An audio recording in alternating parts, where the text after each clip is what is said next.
on our second year, and it is a weekend full of film, comics, toys, collectibles, cosplay, and just the entire pop culture convention that we're having here. It is an international pop culture convention. We're very happy to have you all here, and we want you, of course, to get your geek on, and we just want you to experience awesomeness here by, of course, checking out everything that the Asia Pop Comic Con 2016 has to offer. Like we said, you can check out the toys, collectibles, you can jam with the music. There's so much to see, artwork as well, and we've also included everything in terms of pop culture. So not only that, in today and tomorrow, we also have fashion, beauty, and so much more. But to be able to also experience an even more epic experience here, we also have with us our celebrity guests. And of course, we have none other than a Hollywood celebrity joining us today. Now, before I introduce him, just a couple reminders. We would like for everybody to please settle down, so we prefer if you could use the seats or the benches that are here for you. So we would really appreciate for you to settle down.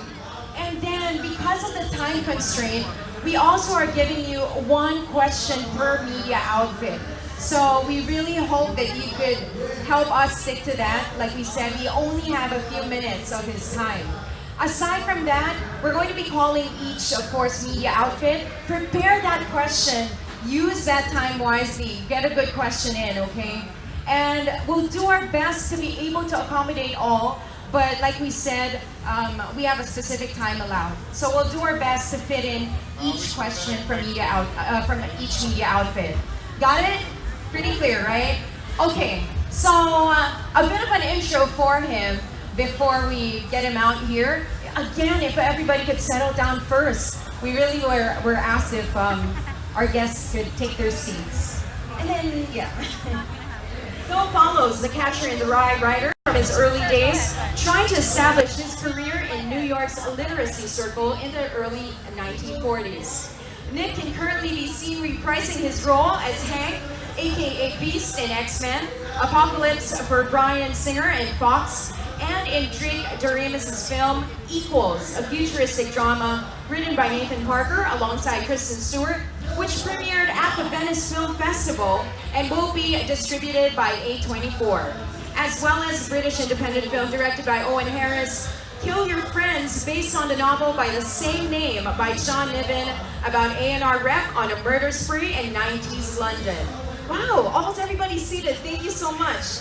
Now, Nick will be next seen in Sandcastle for director Fernando Coimbra, in which he portrays an American soldier on a mission to help a village at the end of the war in Iraq.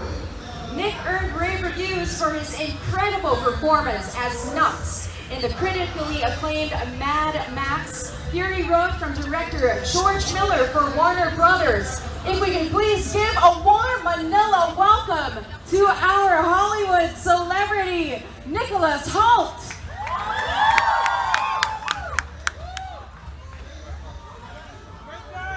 Great, great. Okay, have a seat. Oh, which way? Is that okay? Yeah.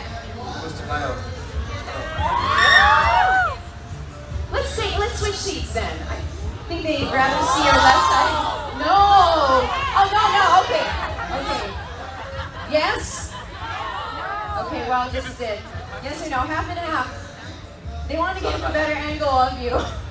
Thank you. Hello. Nicholas, thank you so much for being here with us today. Thank you so much for having me. Thank you for coming along. Doesn't he look great? Stop it. No, really. Are you blushing now? So is it your first time in Manila? It is, yeah, my first time in the Philippines. I'm loving it. It's been such a wonderful experience so far. Everyone's been really welcoming. We've got to explore Manila a little bit yesterday. I'm going to stay a little while after the convention as well to see more of the country. Great. Okay. And yeah, so I guess it's time to get the questions going. Let's get this started. So let's start off by calling from PEP-PH, Jocelyn. Last night, the weather's been a little bit stormy, so we stayed in a little bit. Yeah, we kind of just walked around the streets. We went to see some of the old churches and some of the old town yesterday. That's been it so far. We're going to stay, as I say, longer and see more. And then X-Men co-stars, is that the next part of the question? What are they like? Like what activities do they do together? What activities do you do together off camera with this? Off camera, we do a lot of gun karting, and we also bought BB guns. We all bought BB guns and would play fight with those behind the scenes. And then it's a really tight bunch. We're all really close friends. So we hang out a lot off screen. It's kind of like going back to school or back with family after some holidays each time. We have a really great fun. Thank you. Thank you. Our next question is from Interaction, Chad Guzman. Hey Lynn, so recently Daily Mail published an article which showed that you look like an Australian swimmer, Kyle Chalmers, and Twitter exploded with that. So that's one question. How do you react to looking like an Olympic swimmer? And then the second one is, if ever there was a biopic made for this swimmer, would you gladly join or would you gladly take part? I saw the reference you're making. Firstly, I can't swim that well, so I was really impressed that I managed to win a medal in the Olympics without training. I'd like to thank my coaches and the Australian swim team for getting me this far. But yeah, if there was a biopic about his life, I don't really know much about him. If there was a biopic about his life that was an interesting story, then I'd get in the pool and start practicing with my armbands on and try and prepare well enough for that. Thank you. Thank you so much, Chad. Next we have from GMA News Online, Rai Takumi. Yeah, so from About a Boy to Weatherman, your other biopics, your filmography tends to be a bit more speculative fiction and pop culture, like you're with Kristen Stewart and your role as Tar. So is that a conscious decision to take on unusual roles? You said something about not being a good swimmer. So how was that seen in A Single Man? Like how did that play out? So the scene in A Single Man, we actually had a big tank up on the beach in Malibu, and Colin and I would take turns jumping into the tank with them filming us and running into the ocean. It was actually very liberating to film that. It's kind of quite a familiar thing in film, like people breaking loose and running into the ocean, but it was a very freeing feeling. And then in terms of trying to do varied roles and work, that's the main aim for me. I think outside of trying to work with good people and tell good stories, as much varied characters and styles of films and stories as I can play, then that's what the main aim is. Because I would get bored if I did the same thing and repeated myself, and I think anyone that went to watch a film that I was in, if I just did the same thing over and over again, they'd find that boring as well. So as much as you can transform physically and emotionally for whatever it is, then that makes a big difference. Thank you for your question. From Film Star Online, Matthew Olivares. What's up?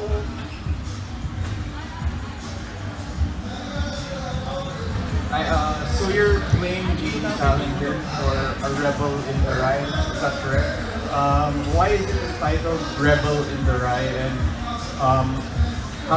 what processes did you go through to prepare for the role, since J.D. Salinger is described to be very reclusive? The film's called Rebel in the Rye. Obviously, it's a play on the title of his most famous novel, Catcher in the Rye. But also, he was a very rebellious character in his youth.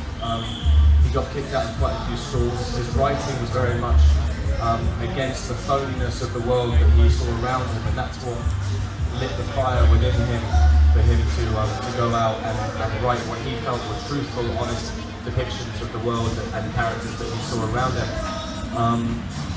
So that's why it's called Rebel in the Right. And in terms of preparation, it's difficult because there's no videos or audio of him that exists that we could find. So there's a lot of reading biographies about him, reading his novels alongside those biographies. Because a lot of his work is quite autobiographical, his writing, even though they're fictional characters he writes about, they kind of step back to his life. And then basing decisions on how to play him around that. Luckily, Danny Strong, the writer, wrote a brilliant script that's very tight and had wonderful actors to work with, so that obviously makes it a lot easier. Aside from that, on like an emotional level, I would like sit at home on a typewriter writing stories, just to try and understand what that felt like as well. Thank you. Now from Otta Kultura, Mara Kabatbat. So, hi, Sir Nick. Hey. So, you've received critical acclaim for your role in About the Boy. Ever since that role, what kind of learning process did you take in order to improve your acting craft for the subsequent movies up to the present? Since About a Boy, in terms of improving the acting craft, I think it's mainly about the people I've been fortunate enough to work with. So each role, stems a different challenge, and there's no set method that I've developed. It varies each time, but essentially it's just a lot about preparation and research and learning as much as you can before turning up on set. And then being adaptable once you get there, depending on how the director wants to work or the other actors around you. So there's no specific things I've done. I've just tried to take a little bit away from each job and then use that in the next one. That's the wonderful thing about acting, is you're always learning, and then also the roles gradually as you get older become more and more interesting and fascinating, and then through having hopefully lots of experiences in life, then you can draw from those and put those into the roles. Thank you. Now we move on to CNN Philippines, Lara Tan.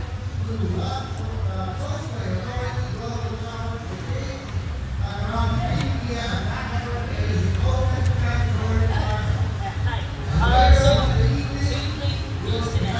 Did you read a lot of comics to prepare for your role? And if you did, which one was your favorite? If you prepared for the roles by reading comics, is that right? A lot of comics. And which one was your favorite? Which one was your favorite?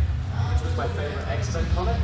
Yeah, and did you read a lot of, which titles did you read to prepare for your roles? Oh, I liked reading about First Class comics and also the Dark Beast comics. I enjoyed a lot as well. I enjoyed the darker side of that character.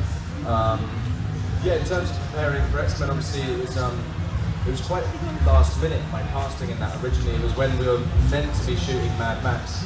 So I was in Australia and then Mad Max got delayed, so I called my agents and I said, I need a job. And they said audition for X-Men, quick, they were interested in you, so I put a tape down, and the next day was flying to London to audition and then back to Australia straight away. And then before I knew it, I had a job and was on set. So in terms of preparation, there's obviously physical training for playing superheroes. Not that I could quite achieve the design effects that they need. They have to give me a muscle suit, obviously. And then, read a load of comics because he has quite a distinct way of speaking.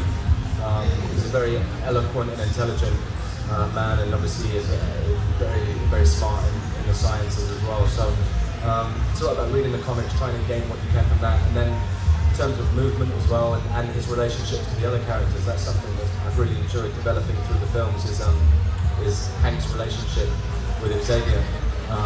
Because James and I are really good friends outside of filming, and I think that's something that we've been able to develop through the movies as well. Thank you so much from Ozine. Ozine, is that right? Ozine. Ozine Brian Oy.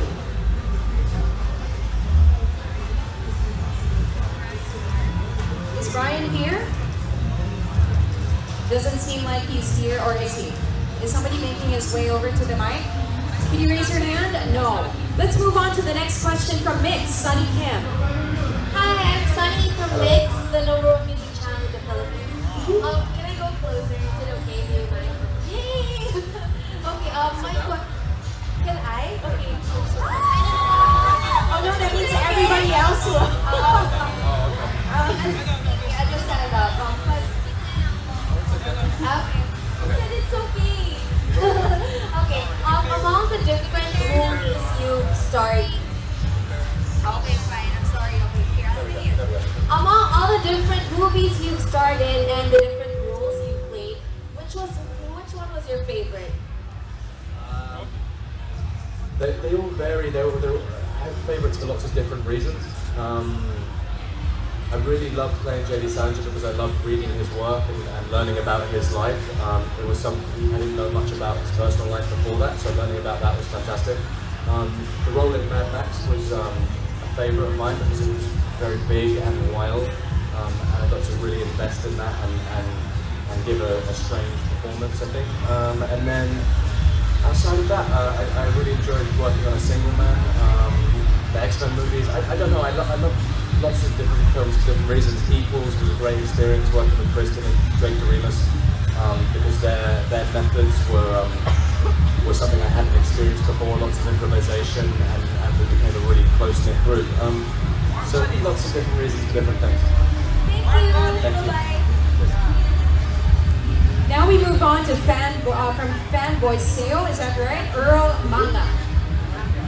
Earl. What's up, Bo? So, I'm just gonna have this one slide. Okay, so you've been casted as the Beast, but let's just say that you've been casted for another role. Pick your favorite one from these three. Magneto, Professor X, or Wolverine. Oh, that's tough. Sorry for that one. I know it's tough. I know, yeah. You know what? If I had to choose between those, the thing is, because I know all those guys and they all do such wonderful jobs in each role. I think I'd probably go Magneto. Wow. Yeah. Is that unexpected? Not. No, it is very good. I think I love what Fassbender does with it, and I think that's what makes me drawn to it. I don't think I'd ever be musty enough to play Wolverine. Just a small follow-up. What do you think would be your best characteristic to play as Magneto? Your best move to play as Magneto. The best moves? Yeah. What makes you ahead of them? Just in terms, if you get casted as Magneto. I think for him it's a lot about the stillness and the depth within the hurt which is his power. That's what he harnesses. And you know, as seen in the films with Xavier and himself, him trying to actually find peace and calmness makes it more powerful, and it's more tricky to use that instead. Thank you very much. Thank you. Thank you, Earl. Now from Philippine Star, we've got Phoebe Marquez. Hi Nicholas, I saw in your Instagram that you play Pokemon Go. How is that going? And then another question is, if you could be included in another pop culture franchise which is not X-Men or Mad Max Fury, what would it be? Okay, Pokemon is going terribly. What level are you at? I'm level 13. It's not very good. I know. Okay. Oh, I'm Team Mystic.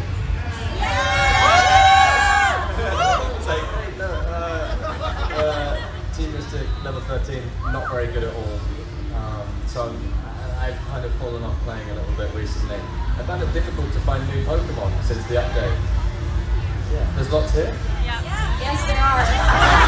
Okay, end of interview, thank you. And then culture outside of Mad Max and X-Men, what would I like to be involved with? Oh, that's tricky. What are the options? Are there any options? Star Wars or Star Trek, Marvel, Marvel, DC. Doctor Who. Star Wars. Yeah! Yeah. Good choice. Yeah. Okay. Now, from ABS-CBN Online, we got Sheila Reyes. Right over there at the back. How do you feel about Hugh Jackman leaving the X-Men franchise after being Wolverine for over 10 years? I'm very. It's sad, you know. I grew up with him playing Wolverine. I think the first film I saw him in was when I was 11 years old, and it was a very surreal moment for me when we were on set, and I would look across and I would see Hugh Jackman and Wolverine across from me. That was like, it filled me with a very strange feeling from my childhood, but also immense amount of pride and awe of him. He's also such a wonderful guy, and a really cracking sense of humour, and we had a lot of fun working together. So I miss the fact that we won't get to do more movies and develop that. But I'm also just thankful for all the wonderful work he's done through the franchise. I think he's just been phenomenal in that role, and I feel very fortunate to have been around it, and also been able to be a fan and see him bring it to life so brilliantly. Now we move on to ABS-CBN News TV and Ginger Conejero.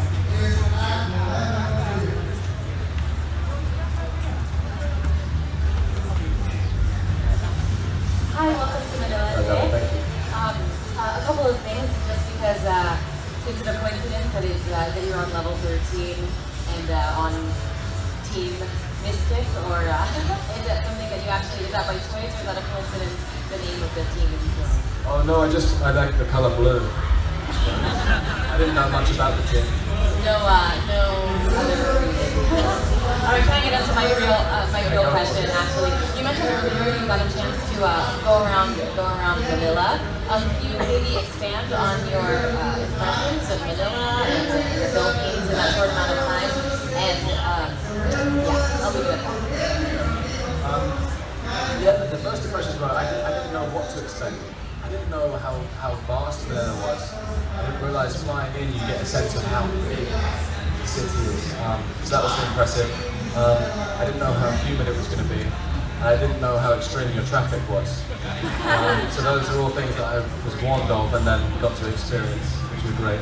I haven't managed to eat too much of the food yet. What's the egg thing? Balot. Yeah, I've been told to try that. Yes. I haven't yet. Are you ready to try it? I don't know. I don't know. Everyone says it's an aphrodisiac, but I saw pictures of it, and it looks a little bit disgusting. You're not supposed to look at it. You're just supposed to Close your eyes. Yes. If I Look build away and just, put it in your mouth and I'll see. enjoy. If I build up the courage, then I'll try that. But I just enjoyed walking around the city yesterday. We also took, I forgot the technical name, but you know when you have the horse and carriage? Yeah, we rode on one of those yesterday, myself and Joe. So we've had a really great trip and getting to see a lot of the city, and then we're going to go around a couple of the islands as well.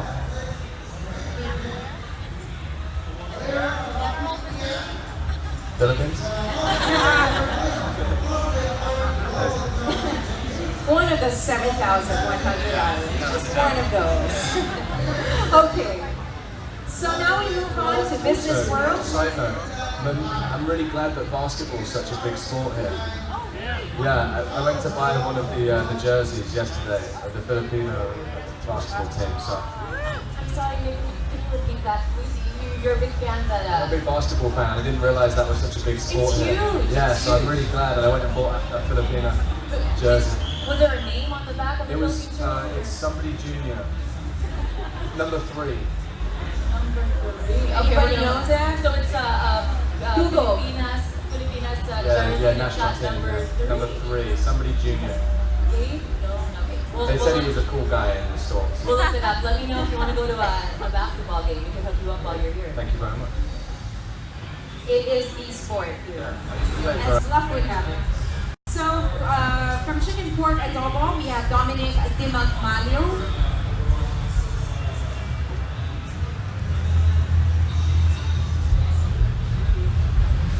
Hi, I'm Anthony Pinoy from YouTube, and I'm a Marvel action figure reviewer. I just want to ask, how do you see the franchise of X-Men moving forward, and from how they ended during the last movie? So, what do you see? What do you say about the franchise moving forward? Yeah, it's kind of difficult for me to say at the moment. Obviously, they will keep making movies. Whether I will be involved, I'm not too sure. Hopefully, you have a really good role, which is Beast. Yeah, no, I love playing that role, so we'll wait and see. That's very cool that you're Marvel. Action figure. Yeah, that's great. A follow-up question. So, whenever you get the Welcome chance, to Asia Popcon Manila. I'm just curious, with that gentle, angelic look of yours, what makes you accept the role of this X-Men? And will we be seeing you, X-Men Apocalypse be the last that we will be seeing this? What was the first bit of that question? With that angelic look, gentle look, what makes you accept the role of? Someone who's very controlled and measured, and soft, suppressing all these feelings essentially, and this power within him, and then to play that, and then also be able to play the complete opposite of someone who transforms into this very powerful, athletic, strong kind of animal. That's something that really appealed to me. And then in terms of playing him more, I would love to play the character more. I can't say and don't know what will happen after Apocalypse at the moment. Thank you.